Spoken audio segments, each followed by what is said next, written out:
Hello, good morning everyone. કેમ છો બધા? મજામાં છો ને? આશા રાખું છું કે ઓનલાઈન શિક્ષણ મેળવતા હશો. આપણે આજનો વિષય સામાજિક વિજ્ઞાન ધોરણ 7, શ્રી સરદાર પટેલ પ્રાથમિક શાળા જોશીપુરા જુનાગઢ. આજે આપણે પાઠ ભૂગોળનો જોશું. પાઠ છે 12, આપત્તિ અને વ્યવસ્થાપન. હવે શબ્દ એવો છે આપત્તિ. આપત્તિ એટલે કંઈ પણ મુશ્કેલી, અને વ્યવસ્થાપન એટલે તેની યોગ્ય રીતે વ્યવસ્થાપન કરવું, એની યોગ્ય રીતે એને પહોંચી વળવું. કોઈ પણ મુશ્કેલી, કોઈ પણ આફત, કોઈ પણ દુઃખ આવી પડે ત્યારે આપણે તેને વ્યવસ્થિત રીતે એની તકેદારી રાખીએ, અથવા તો એની જે કંઈ મુશ્કેલી થઈ હોય એનો આપણે ઉપાયો કરીએ. આ છે વ્યવસ્થાપન. અને એવું ન થાય અથવા તો ભવિષ્યમાં થાય તો એના માટે શું તકેદારી રાખવી પડે, આ પ્રમાણે આપણે સજાગ રહીએ. તો આપત્તિ અને વ્યવસ્થાપન, આ પાઠની અંદર આપણે એના વિશે ભણવાનું છે, અભ્યાસ કરવાનો છે. આપણે જોઈએ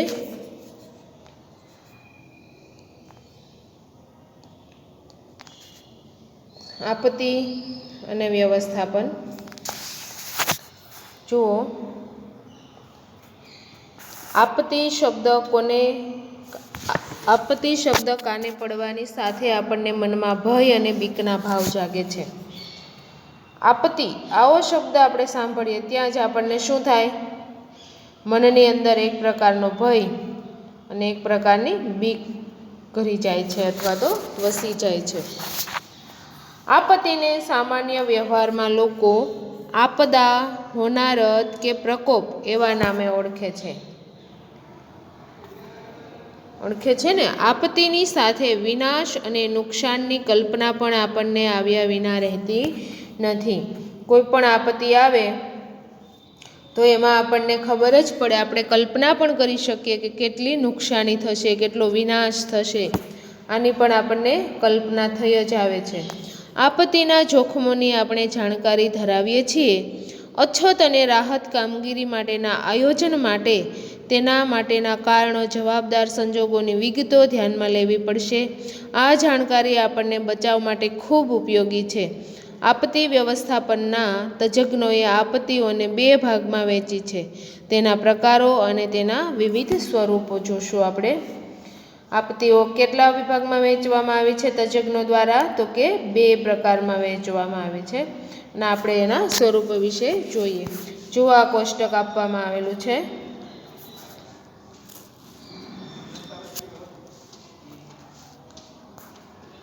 આ કોષ્ટકમાં તમે જોઈ શકો છો આપત્તિઓ.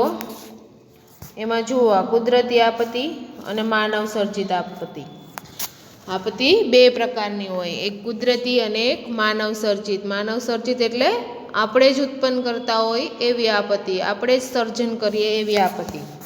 જો તમારી પાસે દીક્ષા એપ હોય તો તે આ QR કોડ છે, સ્કેન કરશો એટલે તમને આ પાઠ પણ એમાં જોવા મળશે. જોઈએ કુદરતી આપત્તિની અંદર ભૂકંપ, જ્વાળામુખી, દુષ્કાળ ને દાવાનળ, સાથે પૂર, સુનામી, વાવાઝોડું. જુઓ, આ કઈ છે? કુદરતી આપત્તિ છે. આ માનવ સર્જિત નથી. જુઓ, કોઈ માણસ દ્વારા સર્જન થાય નહીં, આ કુદરતી રીતે જ થાય છે. તો માનવ સર્જિત કઈ? તો કે આગ, ઐતિહાસિક અકસ્માત, બોમ્બ વિસ્ફોટ, હુલ્લડ, આ બધું કોણ કરે? માણસ. આવું જ કરી શકે. થાય છે ને, આપણે પેપરમાં જોઈએ છીએ, તમે પણ જોતા હશો, ટીવીમાં જોતા હશો, ન્યૂઝ કંઈ પણ તમને જોવા મળતી હશે કે અહીંયા આગ લાગી, આગની ઘટના બની. આપણને મોટામાં મોટો કિસ્સો આપણો છે ગયા વર્ષનો, એના આગળના વર્ષનો, સુરતનો, જેમાં બાળકો છે એ આગની લપેટમાં આવી ગયેલા અને ખૂબ મોટો અકસ્માત સર્જાણો છે. અને ત્યાર પછી ઔદ્યોગિક અકસ્માત, આ પણ તમે અભ્યાસમાં ભણેલું હશે. કદાચ તમે ધોરણ જીકેમાં કદાચ ભણ્યા છો કે જે ભોપાલ દુર્ઘટના, એ પણ એક ઔદ્યોગિક અકસ્માત છે. બોમ્બ વિસ્ફોટ, આવું તો તમને ખબર જ છે કે બોમ્બ વિસ્ફોટ થતા હોય છે આતંકવાદીઓ દ્વારા. અને ત્યાર પછી હુલ્લડ, જે આંદોલનો કરે છે નાના મોટા અમુક પક્ષો સંગઠનો ભેગા મળીને. તેમાં આપણે આગળ જોઈએ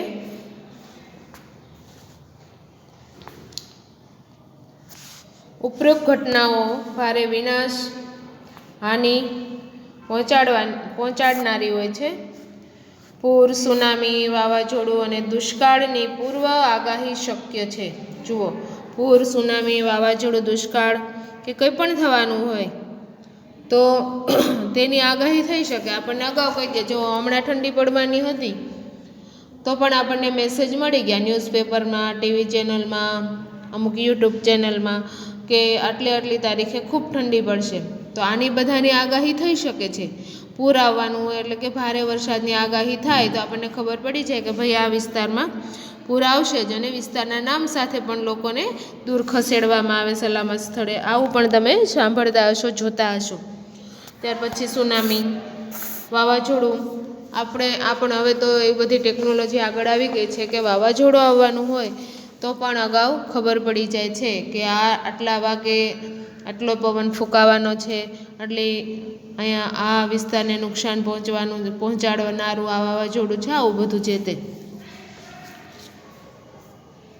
તેથી તેનો બચાવ કરવા સમય મળે છે. આગાહી થાય તો સમય મળે, આગાહી ન થઈ શકે તો આપણે સમય મળી શકતો નથી.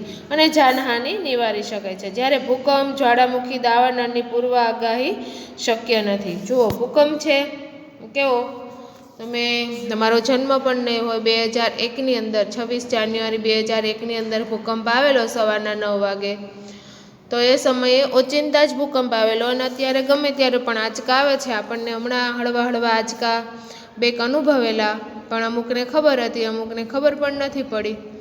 તો આ શું છે તો કે એની આગાહી થઈ શકતી નથી. જો વધારે સ્કેલનો એ ભૂકંપ હોય તો આપણને ઘણી બધી નુકસાની થઈ શકે. પણ આવી રીતે થોડાક હળવા આંચકા હતા, પણ 2001નો જે ભૂકંપ હતો એ વધારે સ્કેલનો હતો, જેથી કરીને ભારે નુકસાન થયું હતું, જાનહાનિ થઈ હતી. એટલે આ નુકસાન નિવારી શકાતું નથી, કેમ કે એની આગાહી થઈ શકતી નથી. જ્વાળામુખીનું પણ એમ છે, જ્વાળામુખી વિસ્ફોટ પણ ઓચિંતા જ થઈ જાય છે. પછી દાવાનળ, આની પણ કોઈ આગાહી છે નહીં. જો તમે ઓસ્ટ્રેલિયાની અંદર જે દાવાનળ જંગલમાં આગ લાગેલી, અને તમને ખબર હોય તો કરોડોની સંખ્યામાં પ્રાણીઓનો મૃત્યુ થયા હતા. તો આ એક બહુ મોટો વિનાશકારી આગ હતી. તો આને કહેવાય, આ જંગલમાંથી પ્રગટેલી આગ હતી દાવાનળ. તો આવું નુકસાન ખૂબ ભયંકર હોય છે, જેને ટાળી શકાતું નથી. અને આ વસ્તુ જે કંઈ થઈ જાય છે, ભૂકંપ, સુનામી, જ્વાળામુખી કે દાવાનળ, તાત્કાલિક એને નિવારી શકાતું નથી. તેથી તે દ્વારા ભારે વિનાશ થવાની સંભાવના પણ રહે છે, કેમ કે એની આગાહી નથી થઈ શકતી. એટલે કોઈ સાવચેતીના પગલાં આપણે લઈ શકતા નથી. અહીં આપણે કુદરતી આપત્તિઓ પૈકી ભૂકંપ, વાવાઝોડું, સુનામી, પૂર, દુષ્કાળ અંગે જાણીશું. એમાં જોઈએ પેલું ભૂકંપ. સામાન્ય રીતે પૃથ્વી સપાટીના કંપવાને ભૂકંપ કહે છે. આ ઘટના માટે પૃથ્વીના પેટાળમાં થતી ભૂગર્ભિક ક્રિયાઓ જવાબદાર છે. જે ક્ષેત્રો નબળું ભૂપૃષ્ઠ ધરાવે છે તે ભૂકંપની સંભાવનાવાળા વિસ્તારો ગણાય છે. આવા વિસ્તારો અલગ તારવી શકાય છે, પણ ભૂકંપની ચોક્કસ આગાહી શક્ય નથી.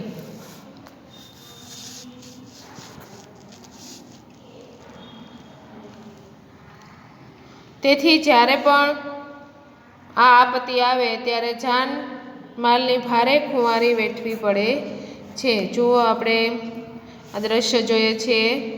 શેનું છે આ દ્રશ્ય? ભૂકંપનું છે ને. જુઓ, ટેક્સ્ટબુકની અંદર કેટલું વિનાશકારી છે. હમણાં જ એક ભૂકંપ તુર્કીની અંદર પણ આવ્યો છે.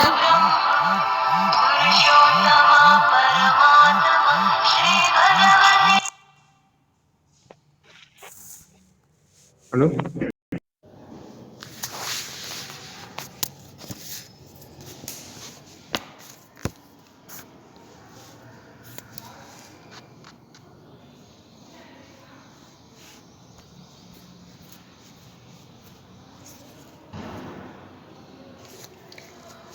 હલો.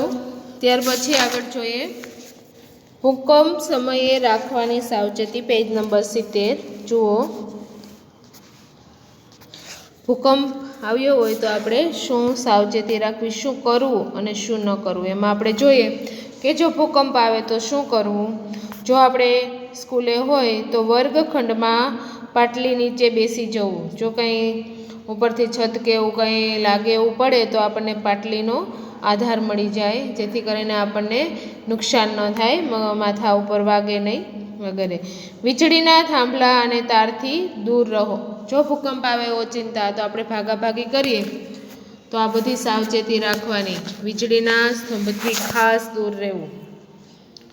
સાચા સમાચાર કે ટીવી દ્વારા જાણવાના. સાચા સમાચાર ટીવી કે રેડિયો દ્વારા જ જાણી શકાય છે. ખોટે ખોટી કોઈ અફવા ફેલાવે તો એમાં ધ્યાન દેવું નહીં. શું ન કરવું, તો રઘવાયા થઈને બૂમાબૂમ ના કરવી. પહેલાં તો આપણે બૂમાબૂમ નહીં કરવાની. તો જે થયું છે એમાં બધા ગભરાયેલા હોય તો આપણે પહેલાં શાંત રહી અને ફટાફટ આપણે કઈ રીતે બચી શકીએ એના ઉપાયો તાત્કાલિક કરવા. ઊંચા મકાનમાંથી નીચે ઉતરવા લિફ્ટ ના વાપરો. જો લિફ્ટમાં બેઠા હોય અને લાઇટ જતી રહે તો આપણે તેમાં ભરાઈ રહીએ. એટલા માટે જ્યારે પણ તમે કોઈ એપાર્ટમેન્ટમાં કે વધારે ઊંચી જગ્યા પર હોય અને ફટાફટ ઉતરવા માટે જો લિફ્ટનો ઉપયોગ કરીએ તો આપણને ક્યારેક મુશ્કેલીમાં મુકાઈ શકીએ છીએ. એના કરતાં સીડીનો ઉપયોગ કરવો, પગથિયાનો ઉપયોગ કરવો. ખાતરી કર્યા વિના ઘરમાં ગેસ કે વીજળીથી ચાલતા ઉપકરણો ચાલુ ન કરવા. ક્યારેય ગેસ પણ ચાલુ ન કરવો. વીજળી પણ ના જે ઉપકરણો છે, ટીવી, ફ્રીજ, આ તે ઘણું બધું ઇલેક્ટ્રોનિક આ વસ્તુ આપણે ઘરમાં યુઝ કરીએ છીએ એટલે કે એ પણ આપણને ખાતરી કર્યા વિના તેનો ઉપયોગ કરવો નહીં. આ બાબત ખાસ સમજવા જેવી છે, ભવિષ્યમાં કામ લાગે એવી છે, એટલે ખાસ તમારે આ યાદ રાખવી. Okay, good.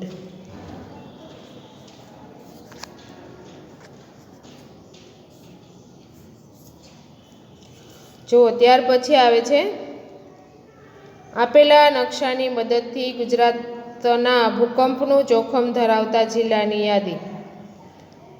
જો નકશો છે ને ટેક્સ્ટ બુકની અંદર પેજ નંબર 70 ઉપર આપણને નકશો બતાવવામાં આવેલો છે. ઝોન પ્રમાણે કલર છે ને બધોય ઝોન બતાવવામાં આવ્યો છે. ગુજરાતમાં આપણને ક્યાં જોખમ વધારે છે એ.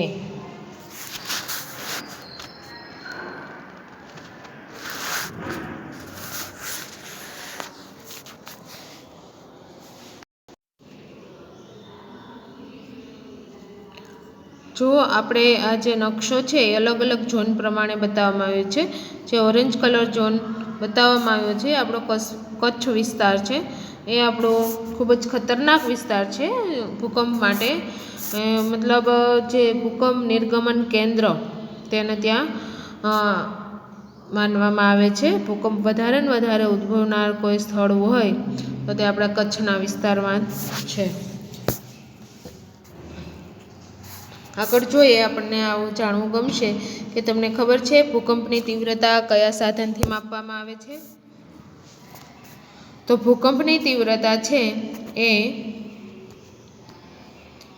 ભૂકંપ રિએક્ટર સ્કેલ નામના એકમમાં મપાય છે. જેમ તીવ્રતા વધુ તેમ વિનાશ વધારે હોય છે. શેમાં માપવામાં આવે છે? Reactor scale. ગુજરાતમાં ભૂકંપ તારીખ. ગુજરાતમાં ક્યારેક ક્યારેક ભૂકંપ આવ્યો છે તેની અહીંયા તારીખ બતાવવામાં આવી છે. જુઓ, ક્રમ, તારીખ, સ્થાન અને રિએક્ટર સ્કેલ. કેટલી તીવ્રતાનો ભૂકંપ હતો? 16 જૂન 1819 કચ્છની અંદર ભૂકંપ આવેલો. ખૂબ જ ખતરનાક સ્થિતિ એ સમયે સર્જન થઈ હતી. રિએક્ટર સ્કેલની તીવ્રતા હતી 8.2. ખૂબ જ ખતરનાક કહેવાય.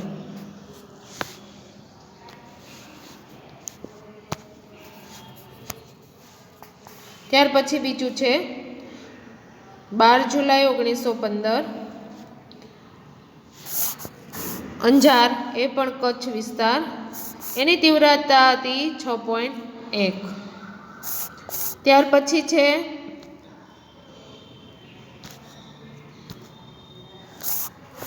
26 જાન્યુઆરી 2001, હમણાં જ વાત કરીને, એ પણ કચ્છની અંદર, તેની તીવ્રતા હતી 7.7 અથવા તો 7.6 જેટલી.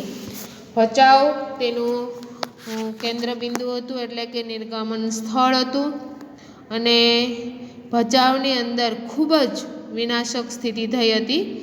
અમુક ગામડાઓ છે જે જમીનમાં ધરબાઈ ગયા હતા, દબાઈ ગયેલા હતા, જેનો કોઈ જ અધોપતન નહોતો થયો. આવી સ્થિતિ હતી ખતરનાક. અને આ એની રિએક્ટર સ્કેલની માપ અને તેની તીવ્રતાની માહિતી છે. ત્યાર પછી આવે છે બીજી આપત્તિ, વાવાઝોડું. વાતાવરણમાં હવાના દબાણમાં સર્જાતી અસમતુલાની પરિસ્થિતિની પ્રચંડ વાતાવરણીય તોફાનો ઉદ્ભવે છે, જે હવાના દબાણની અંદર જે અસમતુલા સર્જાય છે, એવી પરિસ્થિતિને કારણે પ્રચંડ વાતાવરણીય તોફાનો ઉદ્ભવે છે, અને તે વાવાઝોડું કે ચક્રવાત એવા નામે ઓળખાય છે. વાતાવરણમાં જે તોફાની પરિસ્થિતિ નિર્માણ પામે એ પરિસ્થિતિ એટલે વાવાઝોડું કે ચક્રવાત. આ તોફાની વાતાવરણીય પવનો જે વિસ્તારમાં ત્રાટકે છે ત્યાં ભારે તારાજી અને વિનાશ વેરે છે. ભારતના પૂર્વ તટ અને મલબાર તટે તથા કચ્છમાં, ગુજરાતમાં કચ્છ અને સૌરાષ્ટ્રના કિનારે તેની ભારે વિનાશક અસરો અનુભવાય છે. ત્યાર પછી આવે છે વાવાઝોડા સમયે રાખવાની સાવચેતી. વાવાઝોડા પહેલાં શું ધ્યાન રાખવું આપણે વાવાઝોડા પહેલાં? જુઓ, તમારા બુકની અંદર પણ છે 71 પેજ ઉપર. વાવાઝોડામાં સંભવિત વિસ્તારની વિગતો ચોકસાઈથી જાણી લો. તંત્રની સૂચના મુજબ સ્થળાંતરીય થઈ જાઓ. સ્થળાંતરીય એટલે એક જગ્યાએથી બીજે સ્થળે ખસી જાઓ. દરિયાની નજીક નીચાણવાળા ક્ષેત્રોમાં હોય તો ત્યાંથી દૂર ઊંચાણવાળા વિસ્તારોમાં જતા રહો, કારણ કે નીચાણવાળો ભાગ છે ત્યાં પાણી પહોંચી જઈ શકે. ખાવાની વસ્તુઓ, ટોર્ચ, પીવાનું પાણી, કપડાં, રેડિયો, જરૂરી દવાઓ વગેરે તૈયાર કરી લો, અને આ બધું જ સાથે લઈ જવું. વીજળી અને ગેસના જોડાણો બંધ કરી દો. આવી પરિસ્થિતિ આવે ત્યારે વીજળીના અને ગેસનું જે કાંઈ જોડાણ હોય એ બધું બંધ કરવું પડે. ચોક્કસ જાણકારી માટે રેડિયો સાંભળો, કારણ કે રેડિયાની અંદર સાચી માહિતી આવતી હોય છે. ત્યાર પછી વાવાઝોડા દરમિયાન, જુઓ વાવાઝોડું આવી ગયો તો આપણે શું કરશું? તો કે ચેતવણી મળતા બધા બારી બારણા બંધ કરી દો. જો તમે શાળામાં હોય તો વર્ગખંડની બહાર ના નીકળો. જો તમે વાહનમાં હો તો વીજળીના થાંભલા, ઝાડ, દરિયાથી દૂર વાહન ઊભું રાખો અને તેની અંદર જ રહો. અને ત્યાર પછી બચવા માટે ઊભા કરાયેલા આશ્રય સ્થાનના વ્યવસ્થાપકોની સૂચનાઓનું ચુસ્ત પાલન કરો. પ્રાણીઓને ખીલેથી છોડી મૂકો. તે છૂટા હશે તો પોતાનો બચાવ કરી શકશે. આપણે જોયું છે આ વખતે ચોમાસામાં કે ખીલે બાંધેલી ભેંસો હતી, ગાયો હતી, તે પૂરની પરિસ્થિતિ સર્જાણી અને ખીલે બાંધેલી મૃત્યુ પામી. જો એને છોડી મૂકવામાં આવી હોત અથવા તો છોડી દીધી હોત તો એ ગમે ત્યાં પોતાનો બચાવ ચાલીને કરી શકત.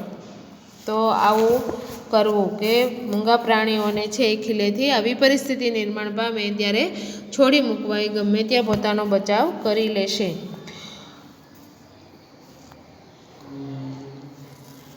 જાહેરાતના બોર્ડ કે વૃક્ષો નીચે આશ્રય ના લેવો, કારણ કે આ બોર્ડ છે એ પડી શકે અને આપણને નુકસાન પહોંચાડી શકે. વાવાઝોડા બાદ હવામાન સાફ થઈ જાય, પવન બંધ હોય તો પણ બહાર ના જશો. અચાનક પવન અને વરસાદ આવી શકે છે. લટકતા ખુલ્લા વાયરોથી દૂર રહો. કુતૂહલવશ એકત્ર થઈ રાહત અને બચાવ કાર્યમાં અવરોધ ના કરો, કારણ કે આવા સમયે રાહતની ખાસ જરૂર હોય, એટલે બચાવ કાર્ય થતું હોય ત્યાં ખોટે ખોટા ટોળા વળીને ન ઊભા રહો અથવા તો મદદ કરો. તંત્ર દ્વારા સૂચના મળ્યા બાદ જ પરત ઘરે જવું. જો આવી સ્થિતિ ઉત્પન્ન થાય તો તંત્ર દ્વારા સૂચના વારંવાર આપવામાં આવતી હોય, એટલે સતત એની માહિતી આપવામાં આવતી હોય છે, તો એની સૂચનાનું પાલન કરવું. રાહત અને બચાવની કામગીરીમાં મદદરૂપ બનો.